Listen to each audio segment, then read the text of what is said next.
Hello दोस्तों, welcome to our channel. दोस्तों, आज की इस वीडियो में हम बात करेंगे मध्य प्रदेश में जो 2017 में पटवारी का एग्ज़ाम हुआ था। उस एग्ज़ाम में जो मैथ सब्जेक्ट्स के क्वेश्चन पूछे गए थे, 20 क्वेश्चन, उन क्वेश्चनों को हम यहाँ पर सॉल्व करेंगे, उनका सोल्यूशन देखेंगे। दोस्तों, यह जो क्वेश्चन मैं आपको बताने वाला हूँ, एग्ज़ाम 15 दिसंबर 2017 शिफ्ट 1 के पेपर में मैथ सब्जेक्ट से जो क्वेश्चन पूछे गए थे, उन क्वेश्चन का यहाँ पर हम सोल्यूशन देखेंगे। तो चलिए शुरू करते हैं।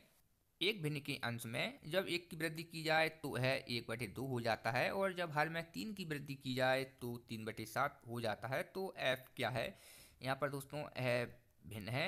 क्या है? भिन्न। एफ यहाँ पर बोला गया है जब हम एक की वृद्धि करते हैं इसके अंश में, ठीक है, तो क्या हो जाता है? 1/2 हो जाता है।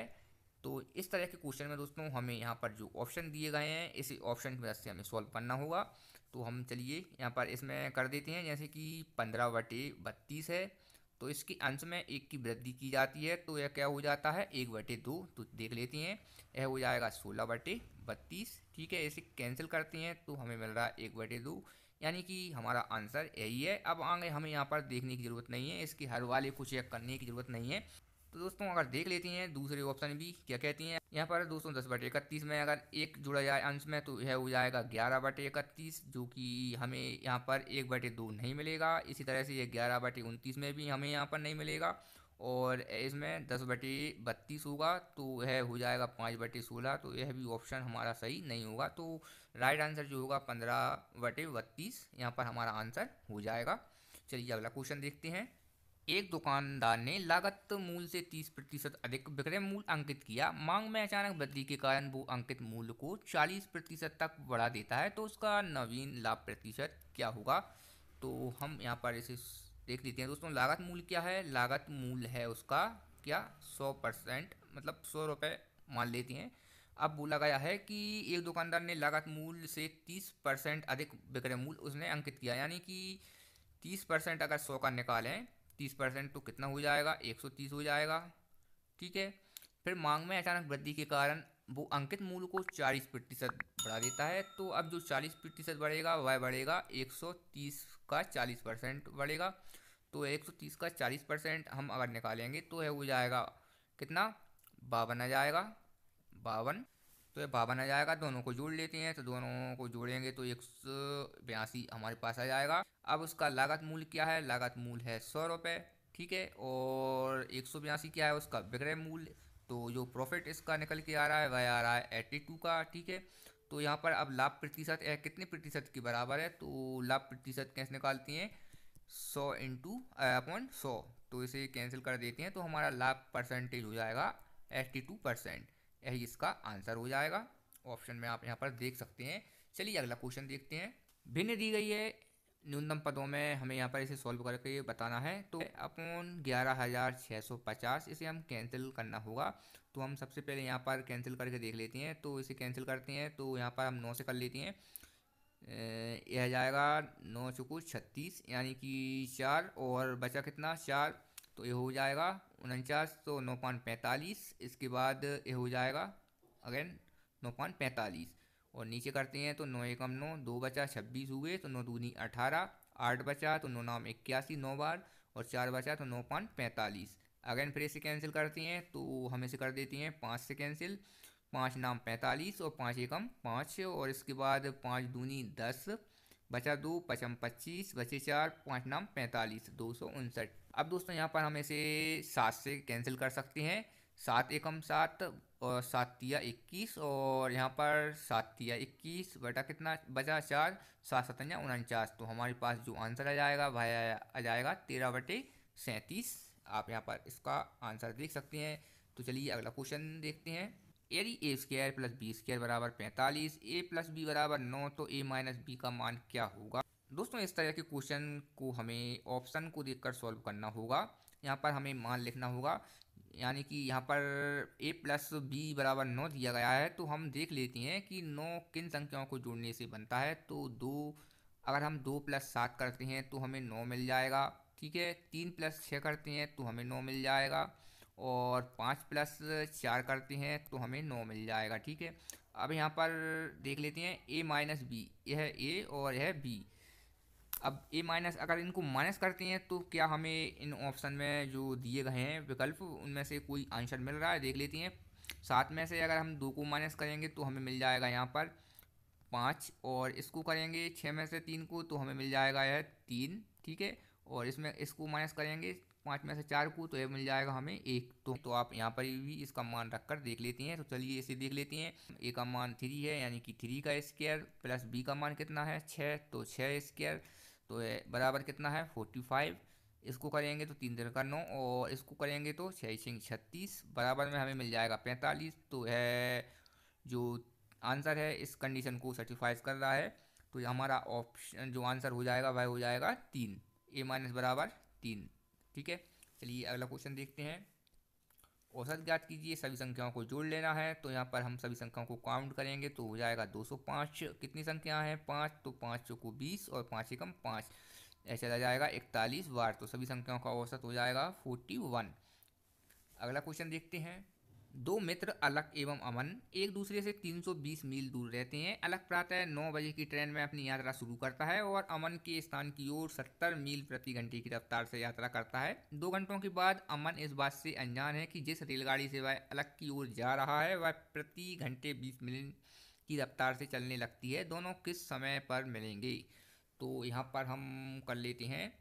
मान लीजिए कि ये पूरी बीच की दूरी है इन दोनों की, और यह है अलक इस पॉइंट पे, और यह है अमन इस दिशा में। दोनों को आना है। अब हमें यहाँ बताना है यह चलता है कितने किलोमीटर की रफ्तार से, 70 किलोमीटर की रफ्तार से यह चलता है। कौन? अलक। और यह कब चलता है, प्रारंभ करता है 9 बजे। 9 बजे यह चलना शुरू करता है और 70 किलोमीटर की इसकी स्पीड है। कितना चलता है? यह 2 घंटे चलता है। तो यहाँ पर अगर हम इसको 2 घंटे की ही टोटल डिस्टेंस देखेंगे तो 140 किलोमीटर है चल जाएगा। तो यहाँ पर इस पॉइंट से इसे करते हैं 140 किलोमीटर यहाँ पर अमन वो अलग चल चुका है। दोस्तों अब यहाँ पर अमन इस बात से अनजान है कि जिस रेलगाड़ी से वह अलग की ओर जा रहा है वह प्रति घंटे 20 मील की रफ्तार से चलने लगती है। तो दोस्तों अमन 140 किलोमीटर चल चुका है। कितने बजे चलेगा? 2 घंटे का बोला गया है, तो 9 बजे यहाँ से शुरू किया था तो यह 11 बजे पर यहाँ पर पहुँच चुका है। 140 किलोमीटर डिस्टेंस उसने कवर कर ली है। अब बचा कितना? तो टोटल दूरी है 320 किलोमीटर, और इसमें से अमन क्रॉस कर चुका है 140। तो यहाँ पर जो डिस्टेंस बचेगी अब दोनों के बीच की वह बचेगी 180 किलोमीटर। अब अमन 20 किलोमीटर की रफ्तार से चलता है और अलग जो है उसका है 70 किलोमीटर पर हॉर्स की रफ्तार से। तो टोटल दोनों को अगर जोड़ें तो 90 यहाँ पर हमें मिलता है। अब यह डिस्टेंस कितनी है? 180। दोनों चलेंगे तो 90 किलोमीटर की रफ्तार से एक दूसरे के पास आएंगे, ठीक है। तो 90 से हम इसे डिवाइड कर देते हैं। दोस्तों दोनों 2 घंटे बाद एक दूसरे से यहाँ पर मिलेंगे। तो जो 11 बजे यहाँ पर टाइम है, 11 के 2 घंटे बाद यानी कि 1 PM पर यहाँ पर दोनों मिलेंगे। तो आप यहाँ पर आंसर देख सकते हैं 1 PM, ठीक है। चलिए अगला क्वेश्चन देखते हैं। एक समचतुर्भुज का क्षेत्रफल 294 वर्ग सेंटीमीटर है तथा एक विकर्ण दूसरे विकर्ण की लंबाई का 3 गुना है। समचतुर्भुज की भुजा क्या होगी? तो यहाँ पर दोस्तों समचतुर्भुज है, ठीक है। इसका बोला गया है क्षेत्रफल 294 वर्ग सेंटीमीटर है। इसका एक विकर्ण, समचतुर्भुज के 2 विकर्ण है, इसका एक विकर्ण दूसरे विकर्ण की लंबाई का 3 गुना है। यानी कि अगर यह एक विकर्ण इसका ये वाला 1 है तो यह दूसरा विकर्ण जो है वह 3 होगा, ठीक है। हम इन्हें मान लेते हैं x और इसे मान लेते हैं 3x, ठीक है। अब यहाँ पर समचतुर्भुज का क्षेत्रफल क्या होता है? समचतुर्भुज का क्षेत्रफल बराबर 1/2 इंटू विकर्ण 1 इंटू विकर्ण 2। कितना दिया गया है एरिया? 294 यहाँ पर एरिया दिया गया है। तो 1/2 विकर्ण 1 कितना है? x है। विकर्ण 2 कितना है? एक विकर्ण दूसरे विकर्ण की लंबाई का 3 गुना यानी कि 3x है, ठीक है। यहाँ पर हम इसे कैंसिल कर देते हैं तो यह हो जाएगा 3 से करते हैं हम इसे, 3 नाम 27 और 2 बचा 3 8 है 24, 98। इसे हम मल्टीप्लाई कर देते हैं 98 में तो ये हो जाएगा 196, 196। और इधर आ जाएगा x इंटू एक्स, तो x स्क्वायर मिल जाएगा। x की मान हम ज्ञात करेंगे तो हमें मिल जाएगा 14, ठीक है दोस्तों, तो जो x की वैल्यू आ गई है वह 14, यानी कि यह पूरा एक विकर्ण जो है वह 14 वर्ग का है, और जो दूसरा विकर्ण होगा तो यह 3 गुना है इसका, यानी कि 14 × 3, तो इसका मान हो जाएगा दोस्तों 42। ठीक है, अब यहाँ पर हमें क्या निकालना है, समचतुर्भुज की भुजा, यानी कि ये वाली इसकी भुजा निकालनी है। अब हम देखते हैं पूरा विकर्ण 14 का है, इसका आधा कितना हो जाएगा, यहाँ तक यह हो जाएगा 7, और यह 42 है पूरा, तो इसका आधा कितना हो जाएगा, यह हो जाएगा 21। ठीक है, अब हम इसे पाइथागोरस प्रमेय से सॉल्व कर लेते हैं। पाइथागोरस प्रमेय से अगर हम इसे सॉल्व करेंगे तो यह हो जाएगा 7² प्लस 21²। ठीक है, बराबर कुछ भी मान सकते हैं, हम कर्ण मान लेते हैं, कर्ण स्क्वायर। यह जाएगा कितना, 49 प्लस 41, ठीक है 441, और है उस साइड चला जाएगा इसका स्क्वायर, तो यह हो जाएगा 490 √490, और इसे सॉल्व करेंगे तो हमें मिल जाएगा 5 × 2 × 7 × 7, किसमें, अंडर रूट में। ठीक है, कर्ण बराबर अंडर रूट में, और जब इसे हम सॉल्व करेंगे तो हमारे पास 7 है, तो है जाएगा 1 7 बाहर, और यह हो जाएगा 5 दूनी 10 रूट का, यही इसका आंसर हो जाएगा 7 √10। यहाँ पर आप देख सकते हैं इसका आंसर। चलिए अगला क्वेश्चन देखते हैं। निम्नलिखित में से एक अभाज्य संख्या कौन सी है, तो सभी ऑप्शन को हम चेक करते हैं। यह है 11 का स्क्वायर, यह अभाज्य संख्या नहीं होगी। 78 को देखते हैं तो 13 × 13 39 × 2, यह भी अभाज्य संख्या नहीं होगी। और इसका 19 × 9 करेंगे तो यह हमें 171 मिलेगा, यह भी अभाज्य नहीं होगी। यह अभाज्य होगी जो कि, क्योंकि यह इसका गुणनखंड केवल 1 और 181 ही होगा। दोस्तों अभाज्य संख्या कौन सी होती है, अभाज्य संख्या वह है जो खुद, जिसका गुणनखंड केवल 1 और खुद स्वयं से जाता हो, अन्य किसी भी संख्या से वह संख्या ना कटे, वह संख्या क्या कहलाती है, अभाज्य संख्या कहलाती है। तो है 181 हमारे यहाँ पर अभाज्य संख्या होगी, यही इसका आंसर हो जाएगा। चलिए अगला क्वेश्चन देखते हैं। अरुण एवं बालाजी एक कार्य को क्रमशः 10 एवं 15 दिनों में पूर्ण कर सकते हैं। वे 4 दिनों तक एक साथ कार्य करते हैं और फिर छोड़ देते हैं। शेष कार्य चेतन 2 दिनों में पूर्ण करता है। व्यक्तिगत रूप से चेतन कितने दिनों में कार्य को पूर्ण कर लेगा, तो यहाँ पर अरुण है, अरुण और बालाजी। ठीक है दिया गया है 10 और 15 दिनों में कार्य पूर्ण कर लेते हैं। इन दोनों का एलसीएम लेंगे तो हमें मिल जाएगा एलसीएम, कितना मिलेगा, एलसीएम मिल जाएगा 30। ठीक है, इनका प्रतिदिन का वर्ग निकाल लेते हैं तो इसका आ जाएगा 10 × 30 यानी कि 3, इसका आ जाएगा 15 दूनी 30, तो इसका 2।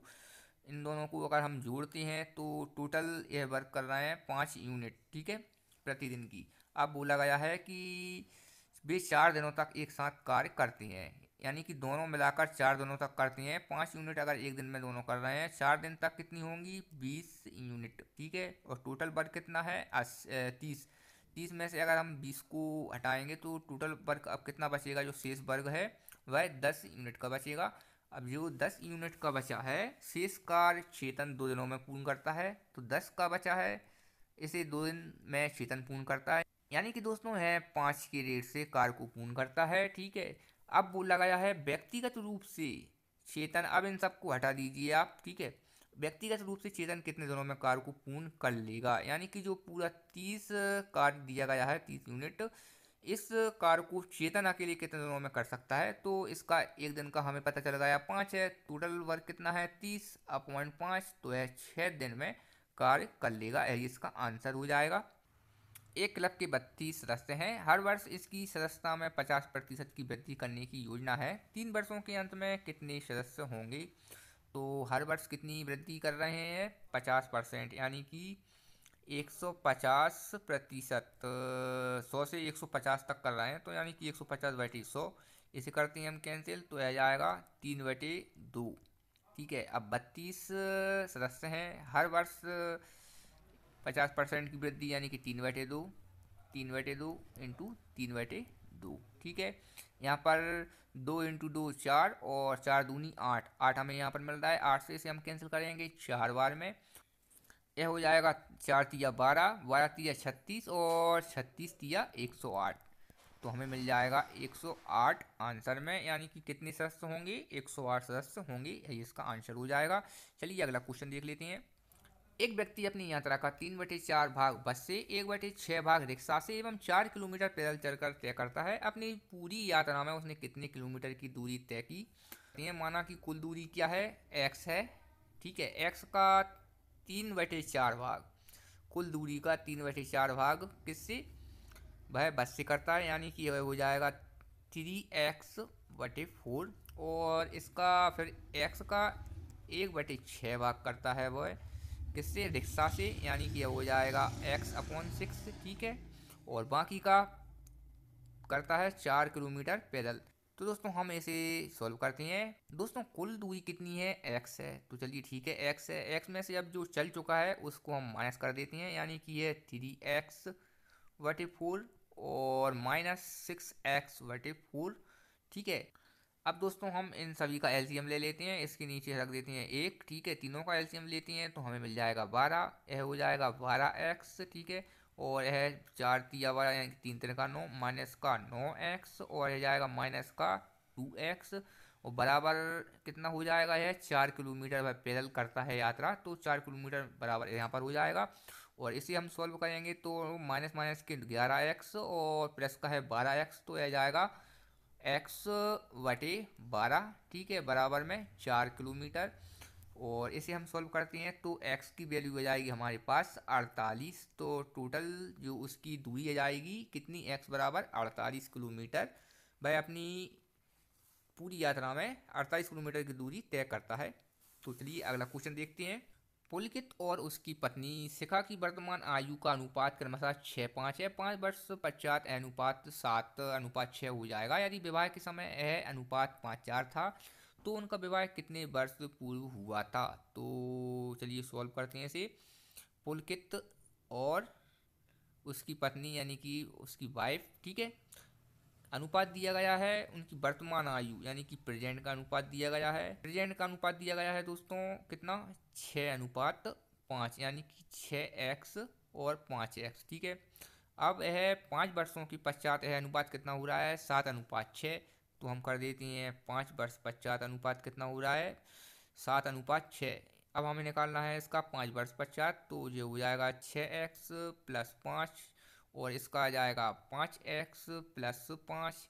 यह 5 वर्ष पश्चात कितना हो जाता है, यह हो जाता है 7:6, ठीक है। अब हम इसे सॉल्व कर लेते हैं, इसका मल्टीप्लाई करेंगे तो हमें यहाँ पर मिल जाएगा 6 36, ठीक है, 36x, और यह जाएगा 6×5 30, बराबर में 7×5 35, x और प्लस का आ जाएगा 35, प्लस का 35, ठीक है। इसे हम सॉल्व करते हैं, 36 में से 35 तो x बराबर आ जाएगा हमारे पास 5, ठीक है। अब हम x का मान इनमें रख देते हैं तो 6x यानी कि यह हो जाएगा 30, 6×5 30, और यह 5x यानी कि यह हो जाएगा 25। यानी कि पुलकित की जो प्रेजेंट की एज है वह 30 वर्ष है और वाइफ की प्रेजेंट की एज है वह कितनी है, 25 वर्ष। अब यहाँ पर पूछा गया है यदि विवाह के समय यहाँ अनुपात 5:4 था तो यह विवाह के समय मतलब पहले माइनस, तो है 5 यानी कि 5x और 4x, ठीक है। इसमें भी हम x का मान रख लेते हैं तो यह हो जाएगा 25, और यह जाएगा उसकी वाइफ का 20। अगर हम इसमें जो विवाह के समय और प्रेजेंट एज में इनका एज डिफरेंस देखें तो वह निकल के आएगा यहाँ पर 5 वर्ष का, इसमें भी 5 वर्ष, ठीक है। तो जो उनका विवाह का पूछा गया है कि उनका विवाह कितने वर्ष हुआ था तो वह आ जाएगा 5 वर्ष पूर्व हुआ था, यही इसका आंसर हो जाएगा। चलिए अगला क्वेश्चन देखते हैं।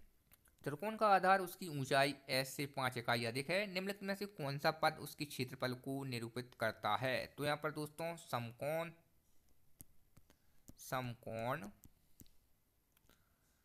त्रिकोण समकोण या त्रिकोण का क्षेत्रफल क्या होता है, वह होता है 1/2 इंटू आधार गुणा ऊंचाई, ठीक है।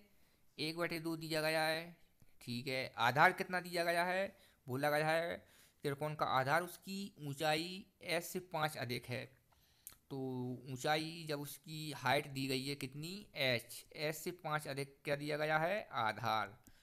यानी कि h+5 आधार है। ठीक है, आधार कितना हो गया है, h+5, h+5 और ऊंचाई कितनी है, इंटू h। ठीक है, तो दोस्तों अगर हम इसे आगे देखते हैं तो 1/2, ठीक है, और क्या आ रहा है, h+5 इंटू एच, यही इसका आंसर हो जाएगा। क्योंकि ऑप्शन में यही आंसर दिया गया है तो यही आंसर इसका। ठीक है, अगला क्वेश्चन देखते हैं दोस्तों। यदि a/b बराबर 4/5 है तो 2a/3b का मान क्या होगा। a b/, कितना दिया गया है, 4/5। हमें कुछ नहीं करना है, सेम वैल्यू रख देनी है। यानी कि 2a/3b का मान, a का वैल्यू कितना है, 4 है, तो 2 चौको 8, और b का वैल्यू कितना है, 5 है, तो यह हो जाएगा 5×15। यही इसका दोस्तों आंसर हो जाएगा, 8/15। चलिए अगला क्वेश्चन देखते हैं। √20 प्लस √5 का मान क्या होगा। तो हम इसे सॉल्व कर लेते हैं। इसे कर देंगे 2 × 2 × 5, यानी कि 2 दूनी 4 इंटू 5×5 = 20, और प्लस में क्या है, √5 है। यह दो हमें पेयर्स में मिल रहे हैं तो हम इसको ले लेंगे बाहर। ठीक है, और आ जाएगा हमारे पास √5, इधर भी आ जाएगा √5। चूँकि इसके आगे एक माना जाएगा तो यह हो जाएगा 2 + 1 यानी कि 3√5, यही इसका आंसर हो जाएगा, 3√5।